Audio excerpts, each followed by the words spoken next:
ठीक है। हम चाहते हैं जो वास्तविक है, वास्तविकता में विश्वास रखते हैं। मैं किसी धर्म में विश्वास नहीं रखता हूँ, ठीक है। हम लोग वास्तविकता जो है उस पर विश्वास रखते हैं, लेकिन मैं किसी धर्म का विरोध भी नहीं कर रहा हूँ। लेकिन मेरे पूर्वजों का जहां बलिदान हुआ है वहां पर तुम दूसरा लाके थोपोगे, हम बर्दाश्त नहीं करेंगे। कहा है कि ये बात चर्चा छिड़ी क्यों, कि उन्होंने राजनीतिक फायदा लेने के लिए जितने जो टापू है उनका नामकरण रामायण के पात्रों से करने के लिए प्लान किया।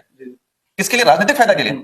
राम को आगे करके, रामायण को आगे करके ये लोग राजनीति करना चाह रहे हैं। उनको राम से उनसे भी कोई प्यार नहीं है, उनमें भी कोई आस्था नहीं है हम लोगों की, ठीक है। तो मेरा एक ही चीज था, मैंने विरोध इसलिए किया कि हमारे यहाँ जनप्रतिनिधि है, डूंगरपुर बांसवाड़ा में 8 एमएलए हैं। आपने कितने एमएलए से समर्थन लिया? जितने लोगों ने हमारे खिलाफ भी बोला, क्या उस व्यक्ति ने ये कहा कि बेणेश्वर माही डैम के अंदर जितने टापू हैं उनके नाम रामायण के पात्रों से होना चाहिए? लिखा? उन्होंने कहा? नहीं कहा। मुद्दे को डाइवर्ट कर दिया। मैंने काल्पनिक कहा। जो व्यक्ति कभी नहीं समझ पाता है, मैंने रामायण की स्थिति को नहीं समझा, मुझे लगता है मेरी सबसे काल्पनिक है, तो मैंने काल्पनिक बोला।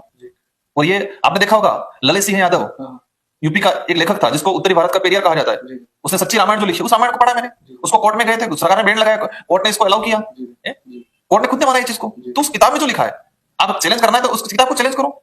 उस किताब में जो लिखा है वो चीज हमने बोली, हमें जो लगा। हमारी लड़ाई एक ही है, आप लोग मानो कोई दिक्कत नहीं, जो जिस भगवान को मानता है माने, वास्तविकता माने तो भी दिक्कत नहीं, काल्पनिक माने तो भी दिक्कत नहीं। उसकी आस्था है, उसकी आस्था पे हम ठेस कभी नहीं पहुंचाएंगे।